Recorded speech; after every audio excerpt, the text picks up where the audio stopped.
protagonismo positivo dessa ferramenta tecnológica.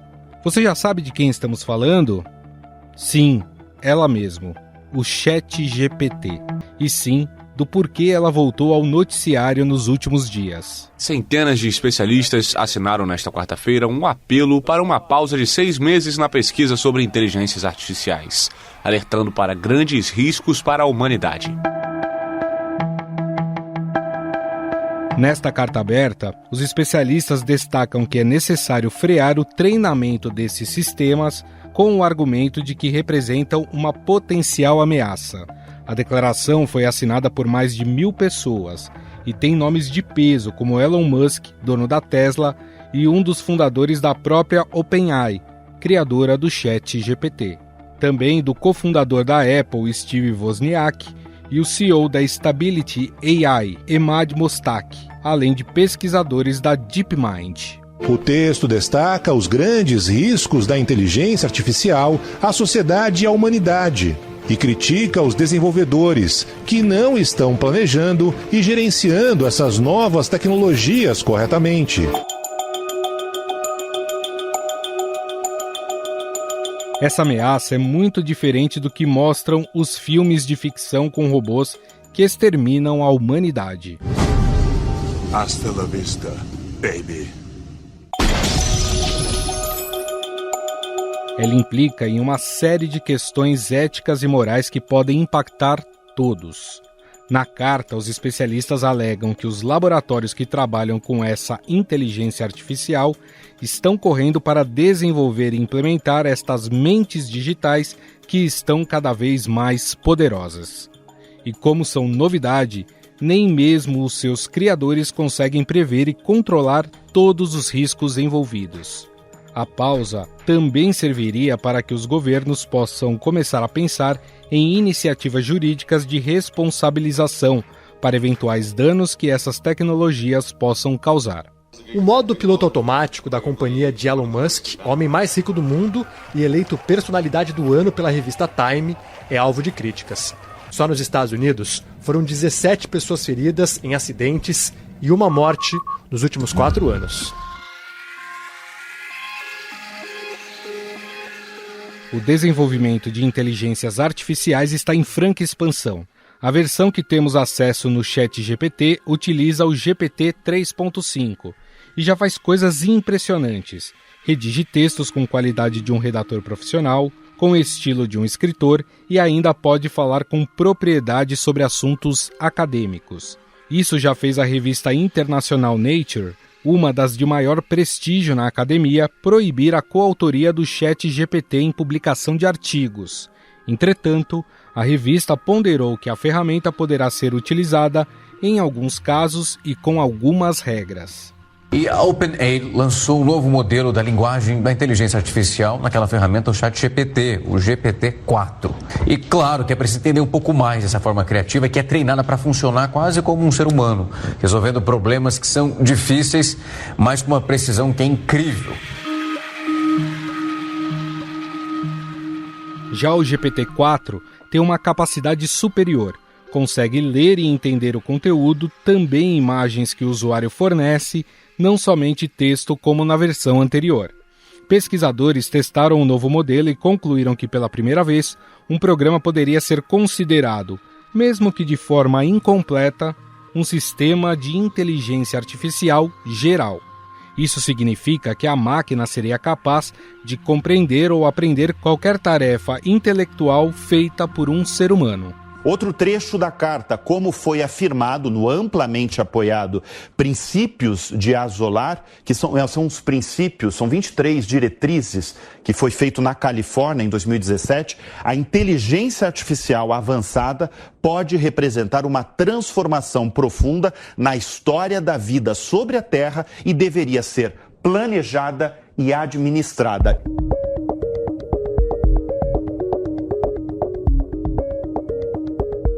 Outra preocupação seria com a perda de empregos. Ainda é difícil afirmar quais os setores que podem ser impactados, já que todas as ferramentas ainda estão em modo bruto e precisam ser lapidadas e regulamentadas. Mesmo assim, Um relatório recente do banco de investimentos Goldman Sachs diz que a inteligência artificial poderia substituir o equivalente a 300 milhões de empregos em tempo integral. Isso significa que as mentes digitais poderiam tomar 1/4 das tarefas laborais nos Estados Unidos e na Europa. Mas como toda nova ferramenta, surgem também novos postos de trabalho que não existiam até agora e acarretam em um aumento de produtividade.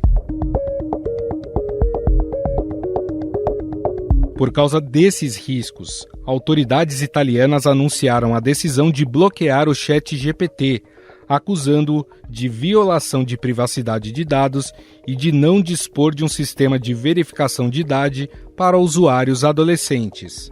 Afinal, as novas inteligências artificiais podem produzir uma espécie de Armagedon na sociedade? É preciso que os governos discutam uma regulamentação específica sobre essas ferramentas? Quem vai nos responder essas e outras perguntas é o pesquisador sênior do ITS Rio, João Vitor Archegas.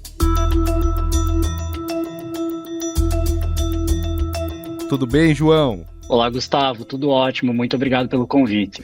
Obrigado você por ter aceitado aí bater um papo sobre esse assunto. Essa semana, João, a gente teve aquela carta, manifesto de alguns executivos e especialistas da área de tecnologia pedindo o interrompimento por 6 meses dessas ferramentas que utilizam uma inteligência artificial mais elaborada, com o mote de que ela poderia representar em um futuro uma ameaça à humanidade. Queria perguntar para você, de fato, a inteligência artificial, ela pode trazer uma espécie de caos para o mundo? Teoricamente, sim. A questão é que a gente ainda não está nesse estágio do desenvolvimento da inteligência artificial. Hoje a gente se encontra no estágio que a gente chama de inteligência artificial fraca. O que isso quer dizer? A inteligência artificial ela consegue simular alguns aspectos específicos da inteligência humana. Vamos olhar, por exemplo, para o carro da Tesla, o carro automático. Ele consegue dirigir. Vamos olhar para o ChatGPT. Ele consegue produzir textos baseados em linguagem natural. Vamos olhar para o DALL-E, né? Aquela inteligência artificial que consegue criar novas imagens do zero. Então, são aspectos específicos da inteligência humana. A gente ainda não tem uma inteligência artificial que consegue reunir tudo isso a ponto de competir tete a tete com a inteligência humana, com o cérebro humano. Então, esse segundo estágio, que ainda é teórico, a gente poderia chamar de inteligência artificial forte, ou então inteligência artificial geral, quando a inteligência artificial de fato conseguiria reunir todos esses aspectos da inteligência humana em apenas um programa de computador, e aí passaria de fato a representar um perigo para a humanidade, eventualmente até superando as capacidades do cérebro humano.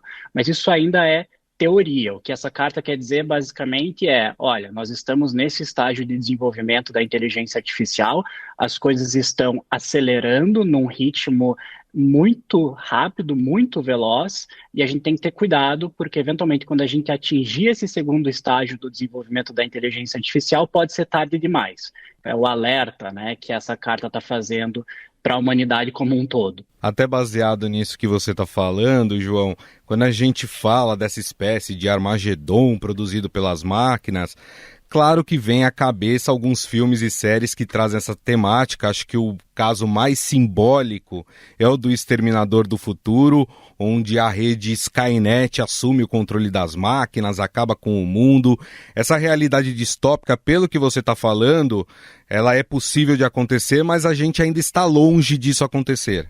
Exatamente, a gente pode pensar em outros casos da ficção científica, o caso 2001, uma Odisseia no Espaço, o supercomputador HAL 9000, ele sai de controle, ele começa a controlar todas as funcionalidades e os aspectos da espaçonave, porque ele cria uma espécie de paranoia em relação ao objetivo da missão, e como ele não sabe, eventualmente, qual é, de fato, o objetivo da sua missão, ele começa a desconfiar dos comandos que são dados pelos humanos que estão ali para pilotar a nave. Então, sempre existiu na ficção científica esse medo em relação à inteligência artificial que sai de controle.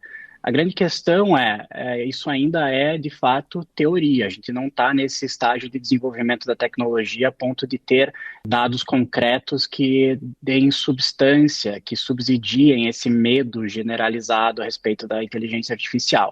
Então, sim, na teoria é possível, mas a gente ainda não está lá ainda. E você vê como esse assunto mexe com as pessoas. Ontem eu peguei um Uber e ele estava falando exatamente desse assunto e ele falou sobre esse manifesto. Ele falou, você viu que o Elon Musk escreveu uma carta que está com medo dessa tecnologia, porque aí entram as teorias da conspiração. Que essa preocupação deles pode significar que eles já sabem de algo que nós não sabemos. Mas não é bem isso, né? Na verdade, a preocupação deles, como você bem explicou, é sobre o avanço. Quer dizer, não existe ainda uma regulamentação para que a gente possa ter controle sobre essas inteligências artificiais, né? Perfeito. O que assusta é a velocidade, e a gente está vendo isso na prática em relação, por exemplo, ao ChatGPT. O ChatGPT já está na sua 4ª geração. A 3ª geração lançou pouco tempo atrás, a gente já está na 4ª, e os desenvolvedores já estão treinando uma possível 5ª geração. Então, a velocidade com que a inteligência artificial está sendo treinada e logo na sequência implementada assusta, porque a gente não tem aquele espaço de tempo para revisar de forma independente quais são os possíveis efeitos colaterais, os efeitos negativos que essa inteligência artificial vai ter para o nosso tecido social. Veja o caso das ferramentas de inteligência artificial que criaram a foto hiperrealista do Papa usando uma jaqueta puffer. Nesse fim de semana, as redes sociais foram tomadas por imagens falsas do Papa Francisco, vestindo, olha, o estilo do casacão branco, digno ali dos astros do hip-hop contemporâneo. Ou então do ex-presidente dos Estados Unidos, Donald Trump, sendo preso em Nova York. Então a gente já tem inteligências artificiais que são capazes de criar um verdadeiro simulacro, uma realidade simulada, porque elas são mestres da linguagem, né? Seja a linguagem escrita ou então a linguagem visual. E a linguagem é a chave para acessar a realidade humana. Através da linguagem que a gente cria a nossa realidade. Então, a partir do momento que elas conseguem criar imagens hiperrealistas, criar textos como se humano fosse, a gente começa a ter um problema do ponto de vista da distorção da realidade. A gente passa a acreditar que aquilo de fato é real quando não é. É uma simulação, foi algo criado artificialmente por um programa de computador. Então, a partir do momento que novos programas são desenvolvidos e implementados a cada semana e a gente não tem como prever esses possíveis riscos e danos, tudo começa a se tornar um pouco mais complexo. Então, é nesse sentido que o medo surge.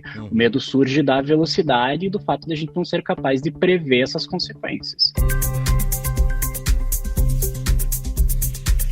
Você citou o ChatGPT, né, que é a ferramenta que está em pauta hoje em dia. Inclusive, você citou também o lançamento dessa nova versão do ChatGPT, a 4ª geração, já estão pensando numa 5ª, que no futuro, né, o ChatGPT poderia compreender ou aprender qualquer tarefa intelectual que um ser humano possa executar. Esse é o grande risco, aliás, esse talvez seja o principal problema apontado aí nessa carta que a gente está citando aqui. As máquinas, elas podem acabar sim substituindo os seres humanos, e se hoje há tecnologia para isso? Exato. Hoje a gente ainda está falando em substituição de certos empregos, de certas funções. Então, o ChatGPT, na sua 4ª geração, ele já é capaz de substituir, por exemplo, um tradutor profissional. Ele já faz tradução de textos com muita eficiência e de uma forma muito rápida. Um humano já não consegue mais competir com essa eficiência do programa de computador. Mas a gente ainda não consegue, pelo menos, vislumbrar um programa de computador, uma inteligência artificial que seja capaz de substituir um humano em todas as dimensões da nossa vida social, profissional e econômica. Isso ainda é teoria, né, como eu mencionei, mas de fato você já começa a ver alguns sinais disso. Então, inteligências artificiais que daqui a 1, 2 anos talvez já estejam substituindo profissionais autônomos como caminhoneiros, por exemplo, né, ou então motoristas de carros de aplicativo. A gente já tem carros autônomos que conseguem dirigir pelas ruas nos Estados Unidos e na Europa sem um humano supervisionando aquela atividade. Então, em alguns aspectos específicos da nossa vivência, de fato, a inteligência artificial já está nos substituindo. A questão é, será que ela poderá nos substituir em nossa humanidade como um todo? Isso a gente ainda não tem certeza, mas, obviamente, a gente precisa pausar agora para se questionar e, eventualmente, criar uma moldura regulatória, né, uma série de princípios para garantir um desenvolvimento ético e responsável dessa tecnologia para evitar que isso aconteça. Perfeito. Aliás, esse é um ponto importante que você citou, exatamente porque há uma preocupação. Se você tem máquinas substituindo pessoas em seus ambientes de trabalho, mas a gente pode ter um caos no mundo, né? Pessoas sem emprego, aumento da fome, aumento da miséria. Diante do desenvolvimento dessas tecnologias tão avançadas e pensando nesse cenário futurístico, é preciso que os governos façam uma regulamentação sobre isso, é preciso limitar o trabalho dessas inteligências artificiais? Sem dúvidas, eu acho que regular é o primeiro passo. Vários países já estão tentando criar legislações específicas, é o caso do Brasil também, existe um projeto de lei sobre regulação de inteligência artificial tramitando no Congresso Nacional, e a grande questão aqui é que a gente precisa dessa instância burocrática de revisão para garantir que entre o treinamento e a implementação da tecnologia, a gente consiga prever todos os efeitos negativos e todos os riscos envolvidos na implementação daquele sistema antes que ele de fato chegue nas mãos do consumidor, do cidadão. Porque hoje o que acontece é, como a gente vê no caso da OpenAI em relação ao ChatGPT, eles treinam o sistema, eles implementam o sistema. Não tem um intermediário ali avaliando os riscos. É diferente de outros setores da economia. Vamos pensar, por exemplo, no setor farmacêutico. Quando uma indústria farmacêutica desenvolve um novo medicamento, ela precisa apresentar esse medicamento para as autoridades independentes e autônomas, para que elas façam uma revisão daquele medicamento, entendam quais são os seus efeitos colaterais, né, quais são os seus efeitos no usuário, no paciente, e só então a empresa farmacêutica pode fabricar aquele medicamento em massa e comercializar aquele medicamento. No caso da inteligência artificial, a gente precisa de uma instância revisora burocrática análoga, semelhante ao que a gente tem, por exemplo, no setor farmacêutico, para garantir que isso não causará efeitos negativos extremos no nosso tecido social, na forma como a gente se comunica, como a gente interage, como a gente trabalha, como a gente pauta a nossa economia e a nossa vida em sociedade. Então são algumas questões que a gente precisa debater agora, antes que seja tarde demais, antes que essas empresas comecem a dominar o mercado e ditar o ritmo das coisas, que é o que está acontecendo agora. Então essa carta que surgiu aí essa semana, ela conversa muito com essa preocupação. A gente precisa comprar tempo. A grande questão é quanto tempo a gente precisa. Isso eu não tenho certeza. Né? A gente está debatendo isso em diferentes países, em setores acadêmicos, âmbitos acadêmicos, há anos, há mais de uma década já, e a gente não chegou numa solução, a gente não chegou num consenso a respeito de como regular e qual é a moldura principiológica que a gente tem que aplicar ao desenvolvimento da inteligência artificial. Então, assim, será que 6 meses é realmente o suficiente? Provavelmente não, né? E aí, para você falar, precisamos suspender por 6 meses, você precisa também indicar um caminho um pouco mais concreto. O que a gente vai fazer nesses 6 meses? A gente vai sentar e conversar, a gente vai sentar e criar essa moldura principiológica, exatamente quais são as atividades que a gente vai realizar. Então, isso não está muito claro ainda, né? A gente precisa amadurecer um pouco esse debate antes de sugerir uma moratória, uma suspensão de 6 meses, 1 ano, o que quer que seja. Confesso para você, João, que eu ainda tô com a Skynet na cabeça, né? Porque foi algo que eu lembro, e eu sou mais antigo, eu lembro do primeiro Exterminador do Futuro, né? E a minha preocupação nesse sentido é se a tecnologia ela tá correndo, ela tá avançando muito rápido e a gente não tem o conhecimento suficiente para controlá-la. Isso pode acontecer? A gente pode perder o controle em relação às inteligências artificiais? Olha, em uma escala um pouco menor, isso já acontece. Então, vários sistemas de inteligência artificial que trabalham com parâmetros e metodologias de machine learning, né, aprendizado de máquina, eles já conseguem se reprogramar conforme eles vão interagindo com diferentes usuários na internet, em diferentes programas de computador. Então, você, enquanto programador, enquanto desenvolvedor daquela tecnologia, você já não consegue prever exatamente o que ela vai fazer na prática e como ela está tomando determinadas decisões, como que ela está chegando em determinados resultados. A própria inteligência artificial se transforma em uma caixa preta para as pessoas que a desenvolveram, que trabalharam na confecção daquele sistema de computador. Então, isso já é muito problemático, porque a gente não consegue mais compreender para que lado está indo a inteligência artificial. Por isso, inteligência, né? Ela começa a tomar decisões com base nos dados que ela vai encontrando no seu dia a dia, e ela vai se reprogramando, aprendendo com esses dados e se tornando cada vez mais eficiente. E aí você programa ela para atingir um determinado objetivo. Mas todo o caminho que ela traçou, que ela trilhou para chegar naquele objetivo, para chegar naquele resultado, muitas vezes é opaco. Então isso já é problemático. A gente já está, de certa maneira, perdendo controle de algumas inteligências artificiais por default, por padrão, porque é assim que elas são criadas para agir dessa maneira. Então isso, de certa maneira, sim, já é preocupante e acontece numa escala micro. A grande questão é, será que isso pode acontecer numa escala macro, a ponto de gerar, né, uma ameaça para a humanidade? É isso que a gente está debatendo agora. Bom, nós conversamos com o pesquisador sênior do Instituto de Tecnologia e Sociedade do Rio de Janeiro, o João Vitor Archegas, ele que nos falou aí um pouco mais sobre os riscos em relação ao desenvolvimento de inteligências artificiais. João, queria te agradecer mais uma vez pela entrevista. Muito obrigado, viu, pelas explicações. Eu que agradeço, foi um prazer. Antes de encerrarmos o podcast, nós perguntamos ao ChatGPT quais serão os possíveis empregos que ele vai roubar. Ficou curioso para saber a resposta?